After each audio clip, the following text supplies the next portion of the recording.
Friends, have you ever imagined, what if I wasn't here? Have you ever thought, what if I hadn't been born? Now, some of us may have thought of these things in an innocent, judgment-free, wondering, what if the people that brought me into this world never met?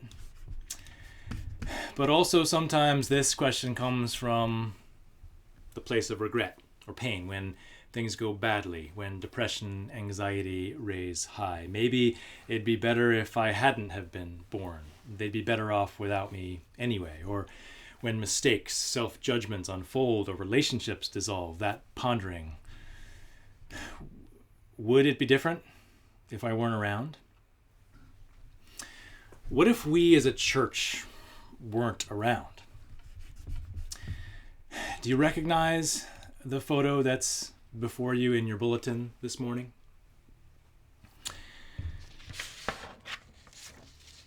This photo was taken in 1857, looking west from the State House. It was taken at a time when Boston was still mostly a peninsula, before the mass displacement of entire hills from Needham and beyond were hauled by train 24/7 for some 25 years to artificially fill some 700 acres of what has now become known as Boston's Back Bay. I find this photo absolutely fascinating. There is much to ponder in this story. But notice what you do not see. Our storied steeple. In fact, you see no churches, no steeples, no Arlington Street, no Old South, and of course no Church of the Covenant. They have not yet come into their place. They will soon, as you see. The steeples begin to rise. I love this one especially, even as the Back Bay is still lapping at the western shores of our parish house. But friends, back to this image. Picture for a moment us not being around as a church. What might you hear? The slow, steady rhythms of the tide, the shorebirds, the dip of a canoe's paddle. What don't you hear? What messages, what cries for justice and solidarity? I find it hard not to imagine some beauty in this imagining. The wondering what if settler colonial Christian racial capitalism had never graced or scarred the shores of this part of Turtle Island. This photo is one of the earliest that we have of this landscape. And of course, by this time, settler colonialism has already deeply scarred the landscape of how it first looked when first indigenous Massachusetts Algonquin people called Shawmut their home. And what you can't see from this photo is a great stench. By this time, the millway that is now Beacon Street that you see straight out the middle of this photo, which connected Brookline to then the peninsula of Boston, had the unintended consequence of cutting off the natural tidal flows of the Quannabican. And without that twice daily natural cleansing, the effluents and runoff of the Industrial Revolution got caught up into a noxious, constant reality for those who lived in this area. So in this photo, we can smell the violence, the violation, the trauma, and the taking. And yet in this photo is, of course, part of our own origin story as a church. A church crying for justice in a world that knows too much capitalism. This is a complicated story, but it's a connected story. Did the Massachusetts people see colonists as enemy? Did these sacred waters see the trainloads of displaced rocks and sediment that came to choke their tidal flow as enemy? The eyes of capitalism definitely saw indigenous sovereignty and a so-called stinky swampland as enemy, things to be conquered and put in their place. Today, Jesus invites us into this complicated, sometimes noxious reality of enemy.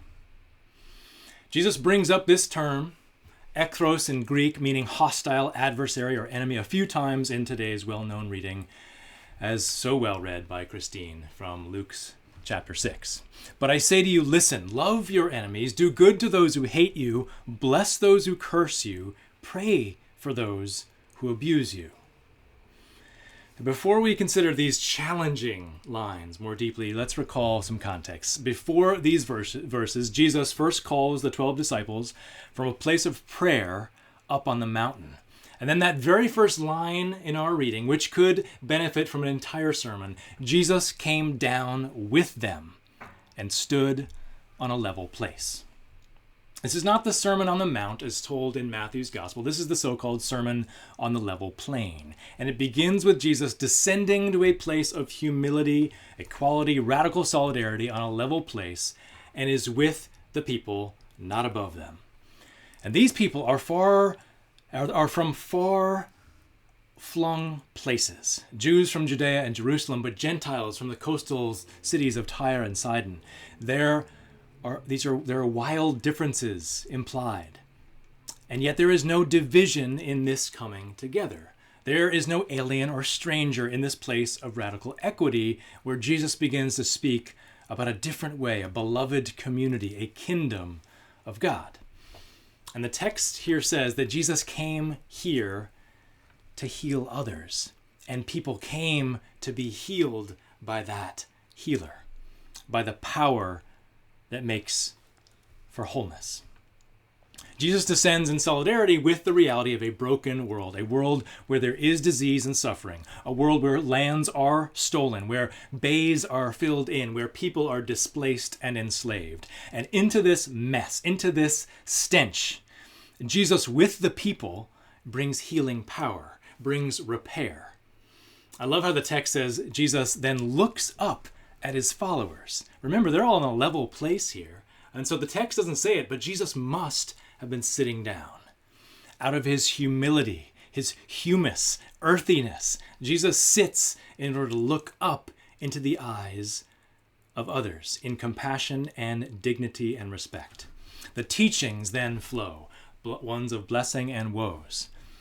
Can I level with you? Jesus begins to speak truth. Blessed are the poor. Blessed, set apart, beloved are you who are poor, hungry, grief-stricken, hated, excluded, reviled. Rejoice, for the kingdom, the realm of God, the beloved community is inherently yours. But woe to you who are rich, fed, laughing, and praised, for you have already received your consolation. Jesus begins this sermon on the plain, making it plain God has a preferential option for the poor, the disenfranchised. And for everyone else, warning and woes. Watch out. And to all, both the poor and the rich, who most certainly were gathered in this level place, to Jew and Gentile, to a world of incredible diversity, leveled out inequality in the eyes of Jesus, the teaching continues. But I say to you that listen, love your enemies, do good to those who hate you, bless those who curse you, pray for those who abuse you. These, friends, are hard words. We've heard them a lot, but if you don't hear the hardness in them, listen again. Because I can't help wonder if these were directed perhaps a little more intensely. Perhaps the gaze of Jesus looked up more into the eyes of those that he offered the warning and the woes, the privileged. Who or what comes to mind when you hear that word enemy? This is a question I have asked before to all of us. But life changes. Events change. The political landscape before us shifts almost moment by moment before us. It's a worthy question for us to ask of ourselves. What images come to mind when we hear the word enemy? Do they come quickly? Do you need to ponder them more? Do you picture someone on the other side of that aisle from you in this politically chasmed landscape?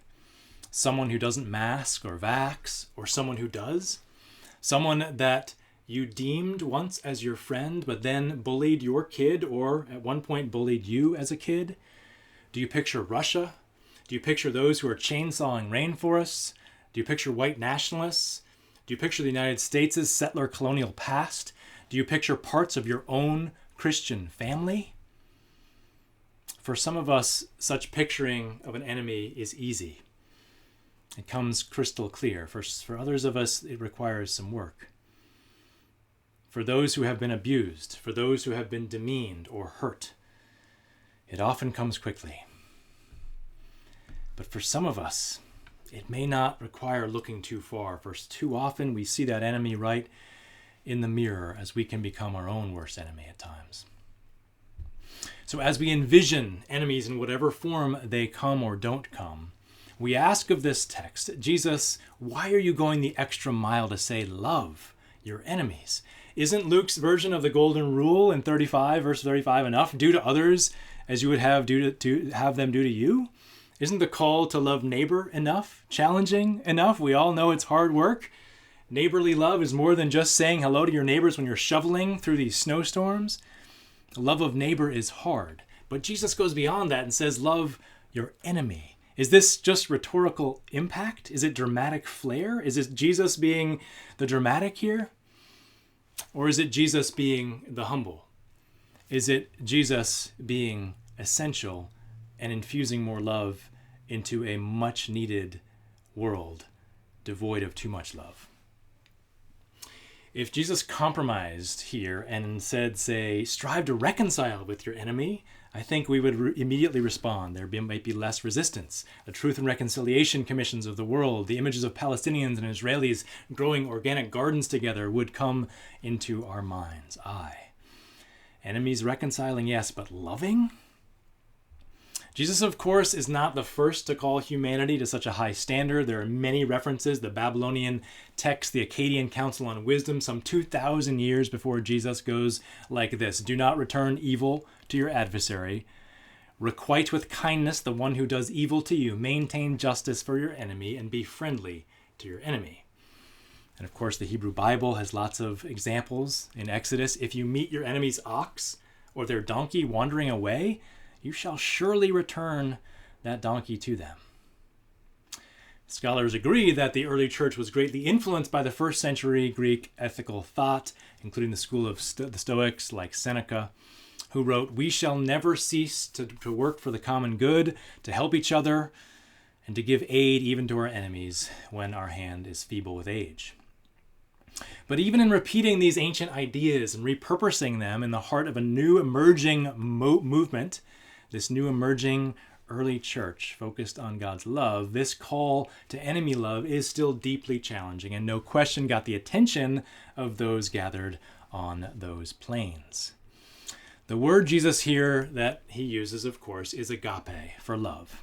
That all-encompassing word that is far more than romantic or friendship love, but one that speaks of a wholehearted and unreserved desire for the well-being of another. Agape without conditions. Agape is so different from our normal tit-for-tat equivalent retaliation that loves those who love us and ignores those who ignore us. Agape, your enemy, is a desire for their restoration, their wholeness, independent of any particular fondness or support for their position or sanctioning of their behavior.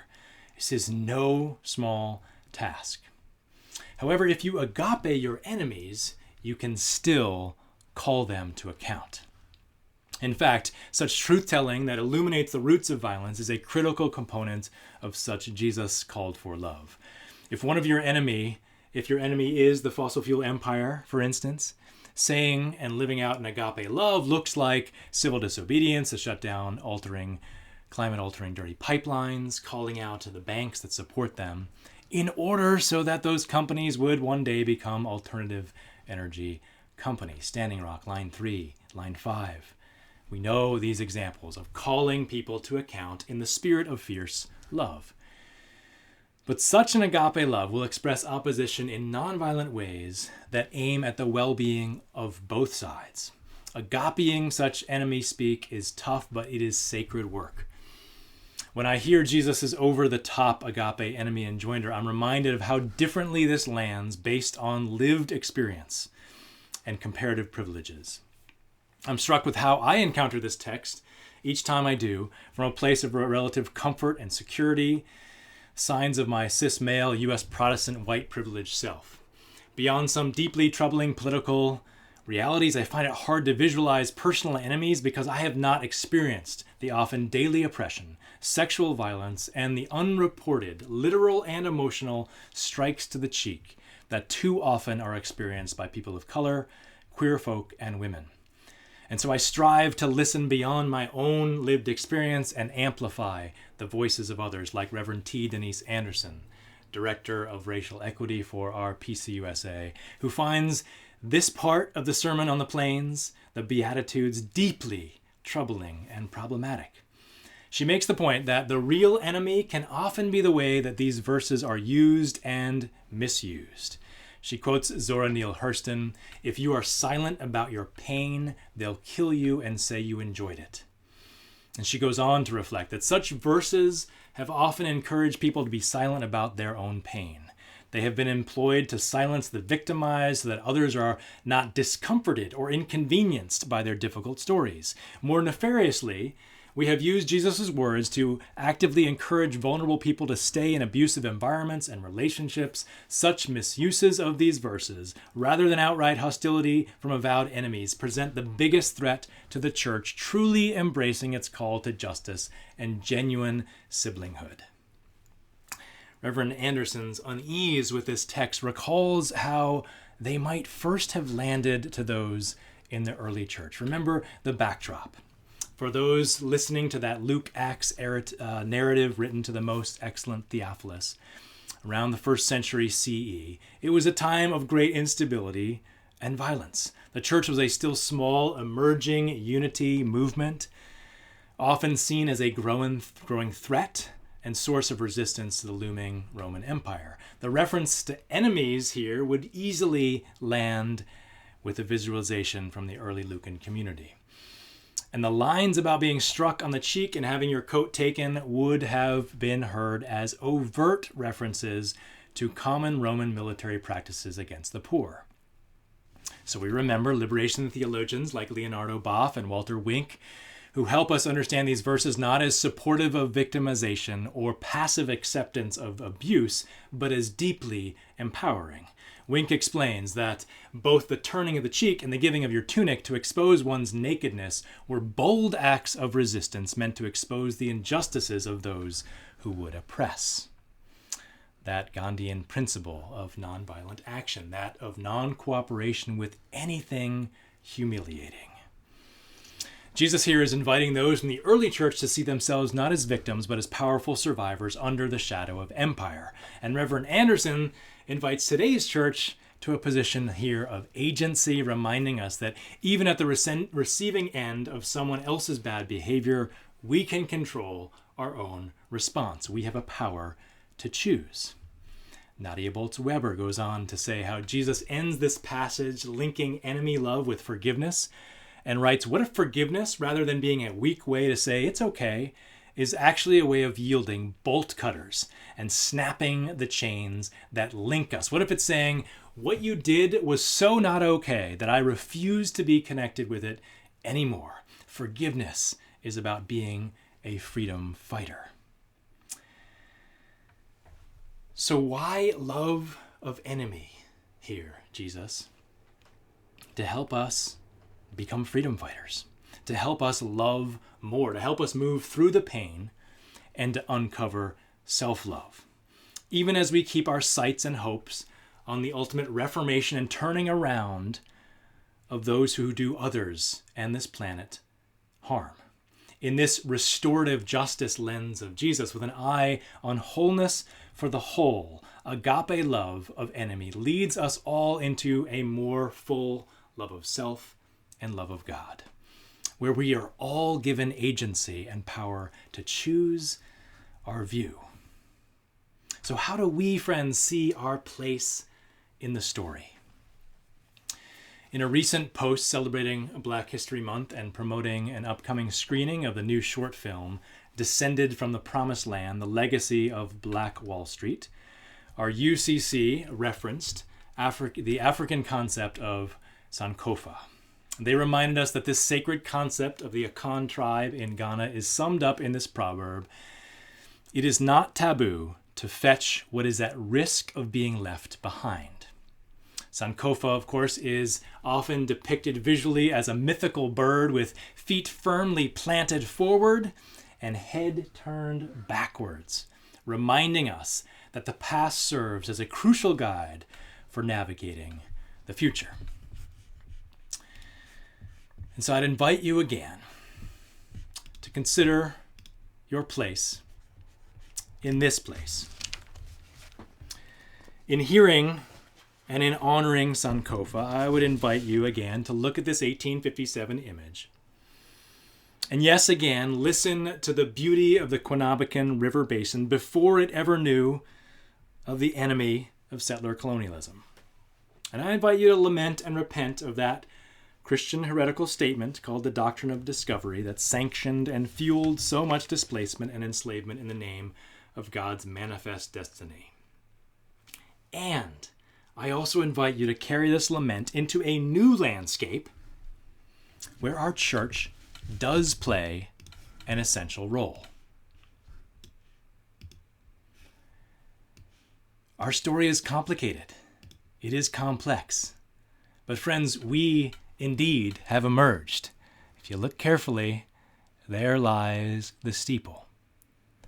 It was right here in these sacred waters, and I would claim, in the spirit of agape, even more sacred now as we continue into the face of the unknown. Friends, we are standing on the shoulders of ancestors in faith. Shoulders of those who have long embodied Jesus' preferential option for the poor, those who have birthed City Mission, Casa Myrna, Back Bay Aging Concerns, Women's Lunch Place, and so many more.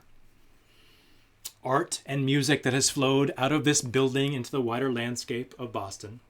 Our story is one that is linked to the soundtrack of those who have boldly fought for full LGBTQ inclusion and equality, racial justice, global solidarity, immigrant justice, and climate jubilee. And that story is infused time and time again with the voice of Jesus' justice calling us to agape love, one that continues to unfurl. Friends, there is work still to do. Our church's focus on climate jubilee is one that holds up deep hope even in the face of deep challenges. And this past week, a cover article from the Boston Globe shared of a recent NOAA report detailing how Boston and the Northeast is even more likely than all other parts of the United States to have the highest rates of flooding and storm intensity from now until 2050. The image of a climate-flooded Back Bay, once again, is one that should alarm us and move us to action. Beloved church, we are here once again, and we are here. We are in many places right now in the sacred Zoom squares. The agape love of God spills before us and within us. We each have an essential role to play. So I wonder, what is that role? I invite you to wonder that as well. As new officers are ordained and installed among us today to serve us in the same way of Jesus serving others, looking up with dignity and respect into the eyes of each of us. I wonder what power and wholeness might evolve from this gathered community in the days and the years ahead. And finally, I wonder what people might ponder as they look out on a photo taken in 2057 from the State House, looking out in our direction. I hope and pray that they may see agape rising. Amen.